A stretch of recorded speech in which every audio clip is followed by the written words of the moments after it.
Hello student. पढ़ान take classes में सभी छात्रों का एक बार फिर से स्वागत है। आज का सेशन स्टार्ट होने वाला है अप्लाइड मैथमेटिक्स फर्स्ट का। पिछले दो क्लासों में वेक्टर के कुछ टर्म बताए थे। आज का वेक्टर का जो क्लास स्टार्ट करूंगा वो स्केलर वेक्टर या dot product of two vectors का क्लास स्टार्ट करने वाला हूं। जैसा कि सभी सेशन में बोलता आ रहा हूं कि मैथ का सेशन स्टार्ट होने से पहले आपके पास रफ कॉपी और कलम जरूर होना चाहिए, जिससे कि सेशन को आप अच्छे से समझ सकें। आइए देखते हैं कि डॉट प्रोडक्ट होता क्या है।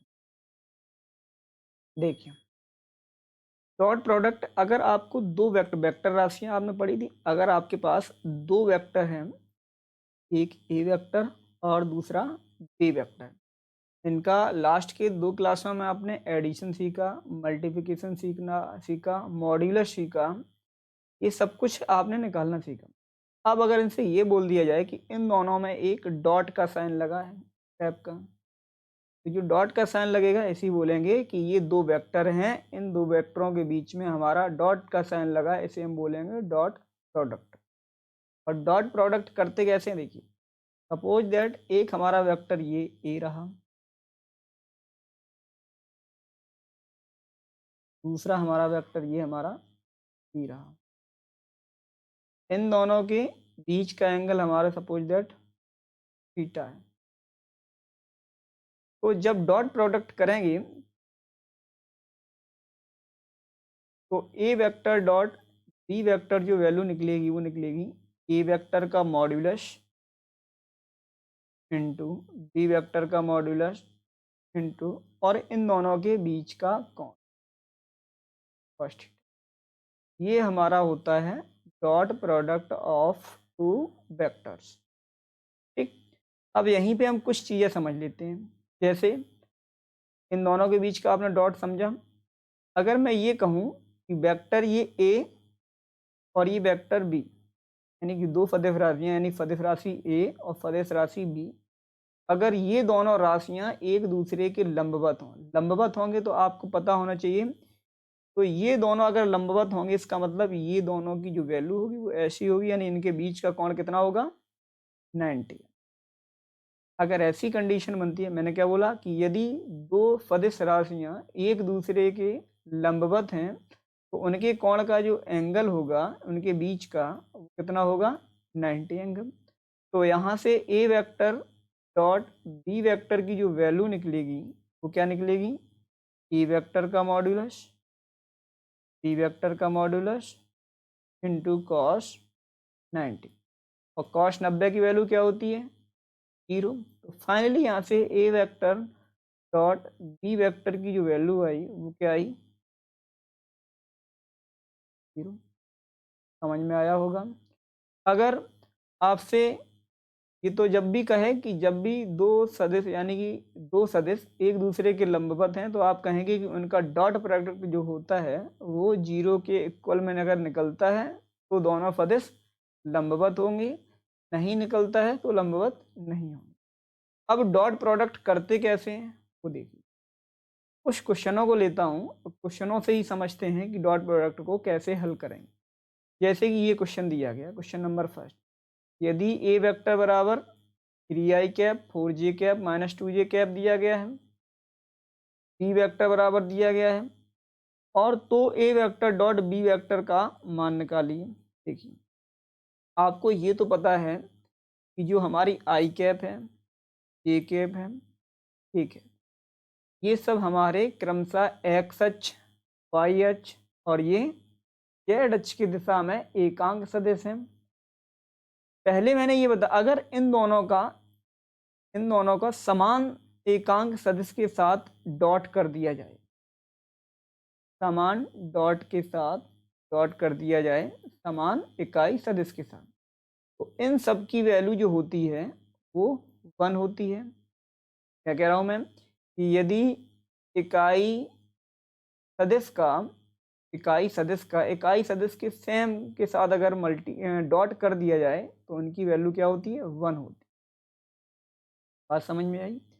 अगर इन्हीं के अलावा आई कैप है, अगर जे कैप के साथ इसका डॉट कर दिया जाए उसी प्रकार से जे डॉट का के डॉट के साथ डॉट कर दिया जाए, उसी हिसाब से के कैप का आई के साथ अगर डॉट कर दिया जाए, जब भी यानी कि इकाई सदिश का दूसरे इकाई सदिश के साथ अगर मल्टीप्लिकेशन डॉट प्रोडक्ट कर दिया जाता है तो इन सब की जो वैल्यू होगी वो 0 के इक्वल में होगी।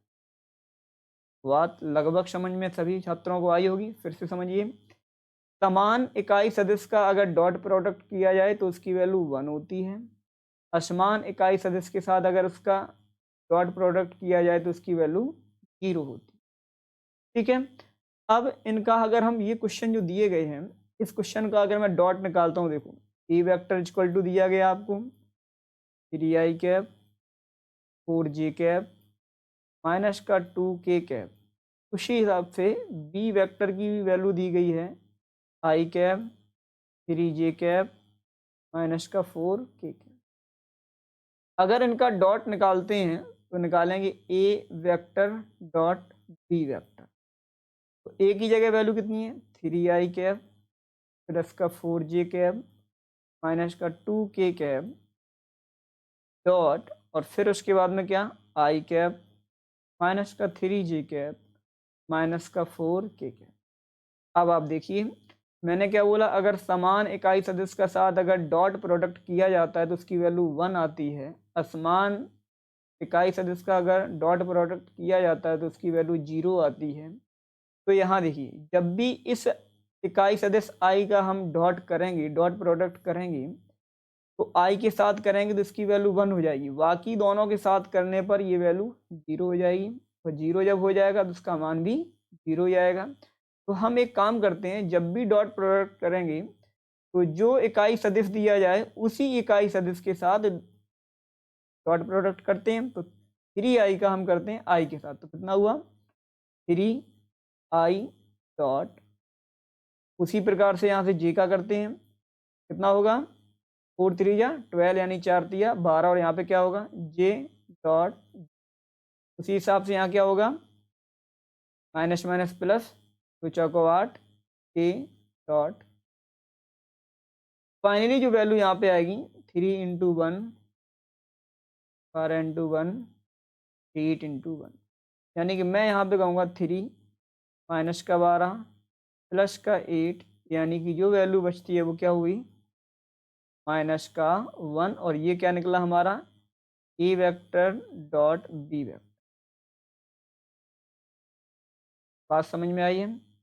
फिर से मैं बता देता हूँ कि जब भी हम डॉट प्रोडक्ट करेंगे तो इकाई सदिश का इकाई सदिश के साथ अगर समान इकाई सदिश के हैं तो उनका अगर डॉट प्रोडक्ट कर दिया जाएगा तो उनकी वैल्यू हमारी 1 निकलेगी। असमान के साथ करेंगे तो उनकी वैल्यू 0 निकलेगी।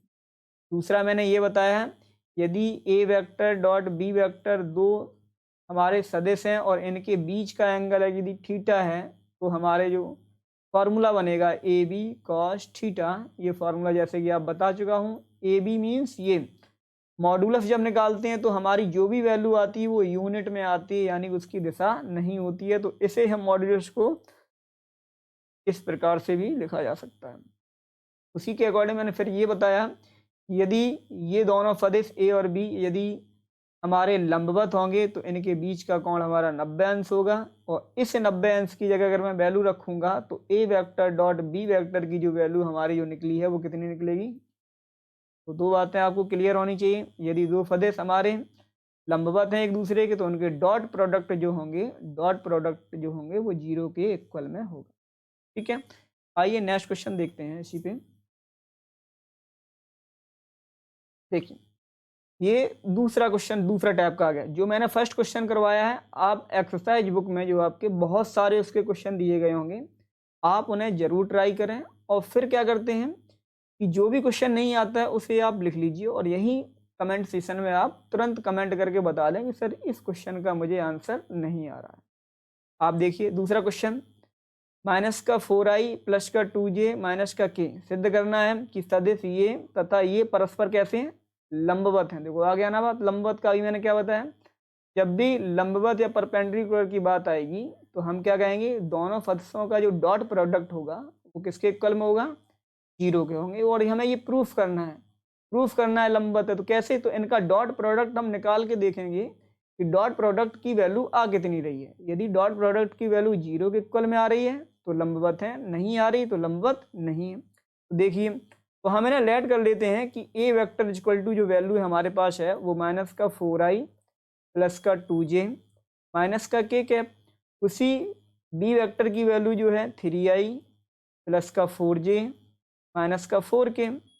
क्या मैंने कहा ए वेक्टर डॉट बी वेक्टर निकालते हैं। तो ए वेक्टर डॉट बी, ए की जगह वैल्यू माइनस का 4i प्लस का 2j माइनस का k डॉट फिर 3i प्लस का 4j माइनस का 4k। अब देखिए, आई का आई के साथ करेंगे तो कितना होगा, माइनस का 12 into I cap dot I cap, फिर कितना होगा 4 दूनी 8 जे डॉट जे, फिर कितना होगा माइनस का कितना 4 minus minus plus 4k dot 4। यहाँ बताइए कितना हो, 12 माइनस का गुणे 1 प्लस का 8 गुणे 1, यहाँ कितना होगा 4 गुणे। अब बताइए कितनी वैल्यू हुई, माइनस का 12 प्लस का 8 प्लस का 4, तो ये वैल्यू कितना आया फाइनली। तो ए वेक्टर डॉट बी वेक्टर की वैल्यू कितनी निकली, 0। और जब भी मैंने बताया भी क्या, जब भी आप A vector dot B vector equal to 0 निकलेगी तो आप कहेंगे कि जो दिए गए सदिश हैं, यहाँ लिख देंगे, अतः दिए गए सदिश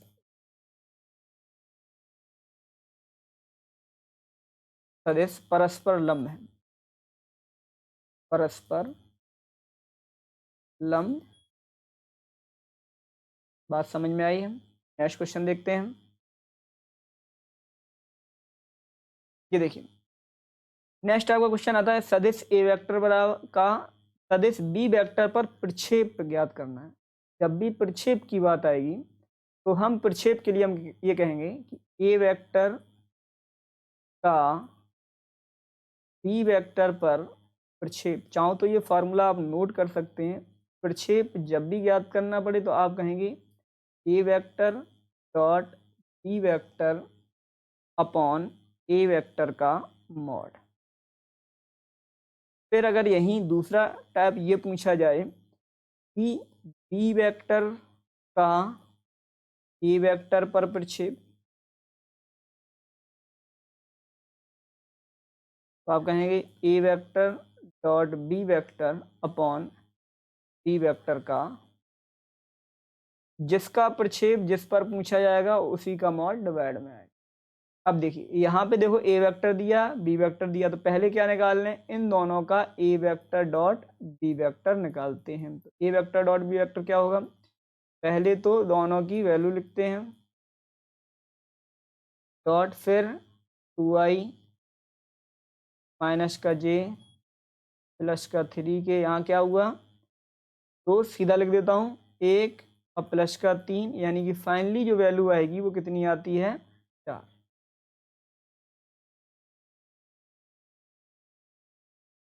अब इन्हीं का मॉड निकाल लेते हैं, ए वेक्टर का मॉड, ए का पूछा, ए वेक्टर का मॉड कितना होगा, पीछे क्लास में निकलवाया था, जिसने नहीं देखा तो लास्ट की क्लास जरूर देखें, उसमें मॉडुलस बताया कैसे निकल।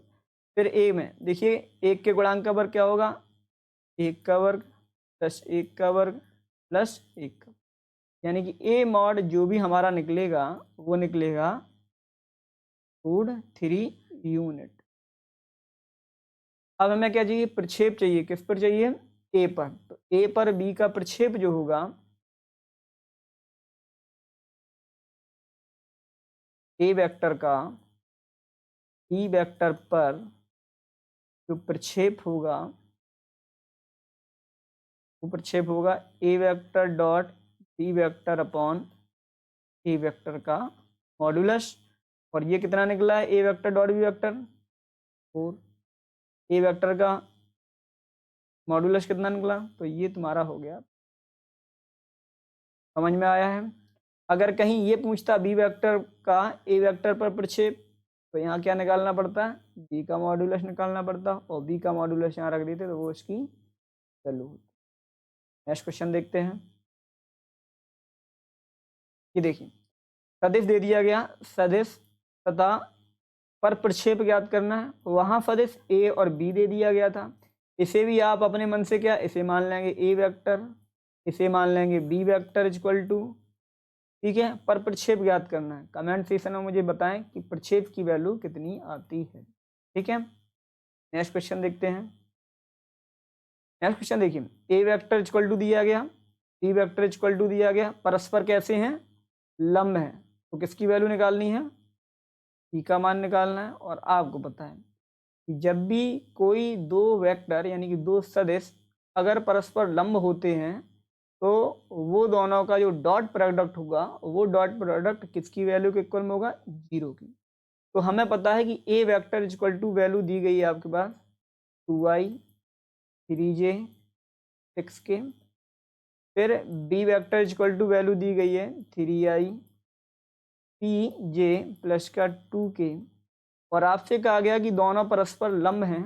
दोनों जब परस्पर लंब होंगे तो इसका मीन्स यहाँ पे कह सकते हो कि दिया है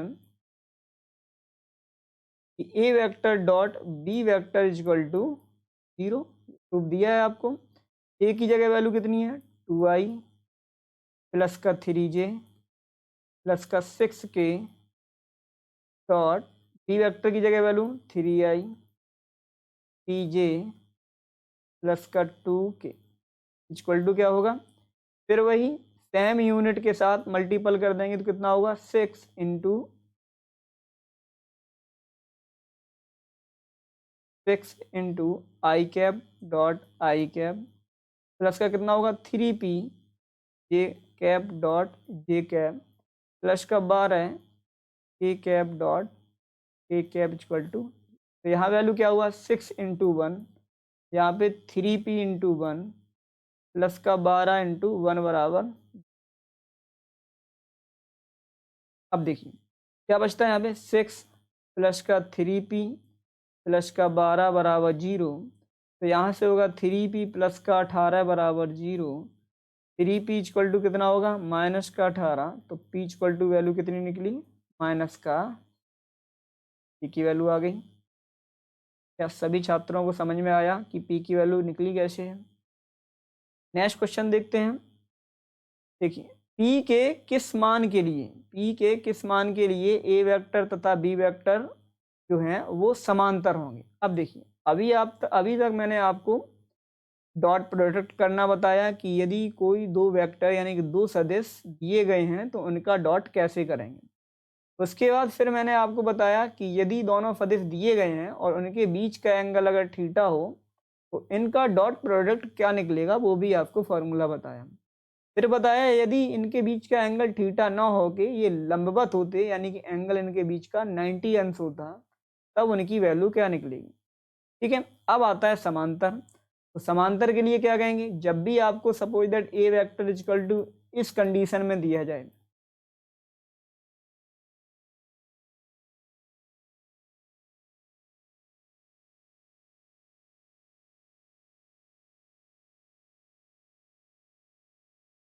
बी वेक्टर वैल्यू आपको ये दी जाए,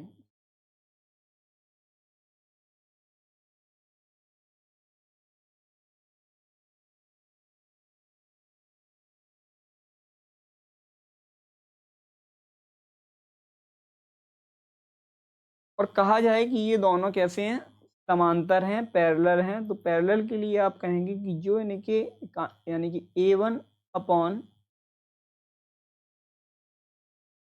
a2 बराबर b1 अपॉन b2 बराबर c1 अपॉन c2 की जो ये वैल्यू होगी वो इक्वल होगी जब हमारे सदिश जो हैं वो कैसे दिए जाएं समांतर दिए। जब भी समांतर सदिश की बात आएगी तो इनके जो ए वेक्टर और बी वेक्टर के जो हमारे आई कैप जे कैप के कैप के जो हमारे गुणांक होंगे वो हमारे रेशनल फॉर्म में इक्वल होंगे। तो अब देखिए यहाँ पे क्या है, यहाँ पे a1 की जगह वैल्यू 3, b1 की जगह वैल्यू 2, c1 की जगह वैल्यू 9। इसी प्रकार से यहाँ पे a2 की जगह वैल्यू 1, b2 की जगह वैल्यू 3 और c2 की जगह वैल्यू हमारी 3। तो हम ये लिख सकते हैं समांतर होने का प्रतिबिंब दो सदिश का सदिश का समांतर होने का प्रति वो क्या है हमारा, वो मैं ये लिख चुका हूँ। तो यहाँ पे बताइए A1 की जगह वैल्यू 3, E1 की जगह वैल्यू 2, P1 की जगह वैल्यू, इसी प्रकार A2 की जगह वैल्यू, P2 की जगह वैल्यू और C2 की जगह वैल्यू। अगर हम ये चीज़ वैल्यू को रख देते हैं तो क्या होगा, 3/1, 2/P, 9/3। कोई भी दो कॉलम को इक्वल में कर लेते हैं, 3/1 इक्वल टू 2/P। तो फाइनली जो यहाँ से P की वैल्यू निकलेगी, P इक्वल टू जो निकलेगा वो क्या निकलेगा, 2/। तो ये हमारा समांतर का प्रतिबिंब। नेक्स्ट क्वेश्चन देखते हैं। नेक्स्ट क्वेश्चन ये देखिए, ए और बी दो मात्रक सदिश हैं। मात्रक सदिश का मीन्स कि जो इनका ए वेक्टर का मॉड्यूलस होगा, बी वेक्टर का मॉड्यूलस होगा, वो हमारा यूनिट होगा, यानी कि इकाई होगा। इकाई सदिश की मैंने परिभाषा बताई थी। यूनिट मैट्रिक्स क्या होते हैं, यूनिट मैट्रिक्स वे मैट्रिक्स जिनका मॉड्यूलस 1 निकलता है वो हमारे यूनिट मैट्रिक्स होते हैं। तो देखिए यहाँ पे क्वेश्चन में कह रहा है कि दो हमारे मात्रक सदिश हैं, तो मात्रक सदिश हैं तो उनका मॉड्यूलस हमारा 1 के इक्वल में है। इन्हें ऐसे भी लिख सकते हैं, a बराबर 1 और b बराबर। फिर कह रहा है कि उनके बीच का कोण थीटा है, तो ये हमें प्रूफ करना है। तो सिद्ध कीजिए कि ये चीज इक्वल टू ये आएगा। तो देखिए हम ये मान के चल रहे कि A vector dot B vector, sorry, कि A vector minus B vector का जो स्क्वायर अगर निकालूं मैं, तो वो क्या होगा, ए वेक्टर का स्क्वायर प्लस बी वेक्टर का स्क्वायर प्लस 2 ए वेक्टर इंटू बी वेक्टर होगा। क्या मैं इसको स्क्वायर लिखा तो इसे मॉड लगा सकता हूँ, ए वेक्टर माइनस बी वेक्टर का मॉड और उसका स्क्वायर, चूंकि स्क्वायर तो होगा ही। अब ए वेक्टर की जगह मैं ए स्क्वायर या 1 लिख सकता हूँ, ए वेक्टर की जगह मैं 1 लिख सकता हूँ, 1 का स्क्वायर, बी वेक्टर का मॉड 1 का स्क्वायर प्लस, और डॉट प्रोडक्ट आपने बताया। तो ये क्या कह रहा है कि इनके बीच का कोण कितना है, थीटा। जब इनके बीच का कोण थीटा हो तो आप बताइए ए वेक्टर डॉट बी वेक्टर क्या निकलेगा। तो हमें पता है, हम बता ही चुके हैं पहले से कि A vector dot B vector की जो वैल्यू निकलेगी वो निकलेगी ए बी कॉस थीटा, या ए वेक्टर का मॉड या बी वेक्टर का मॉड इंटू कॉस थीटा। तो यहाँ पे इसे क्या लिखेंगे, हम इसे लिखेंगे A vector dot B vector into cos theta. तो अब देखिए क्या होता है, A vector minus B vector equal to 1 और 1 क्या हुआ, यहाँ पे 2, इसकी जगह वैल्यू 1, इसकी जगह value 1 into cos theta. Finally जो हमारे पास बचता है वो बचेगा क्या, 2 बाहर ले लिया, अंदर क्या बचेगा 1 प्लस का कॉस थीटा। अब हमें क्या निकालना है, साइन। तो कॉस का साइन के पदों में फॉर्मूला क्या होगा कि A vector minus B vector का whole square equal to cos का साइन के पदों में क्या होगा, 2 साइन स्क्वायर थीटा बटे 2 माइनस का 1, माइनस प्लस कैंसिल हो गया, बचा क्या, बचा हमारे पास जो बचा है वो देखिए, वो बचा A vector minus B vector का whole square equal to 4 sine square होगा, ये साइन स्क्वायर थीटा बटे 2।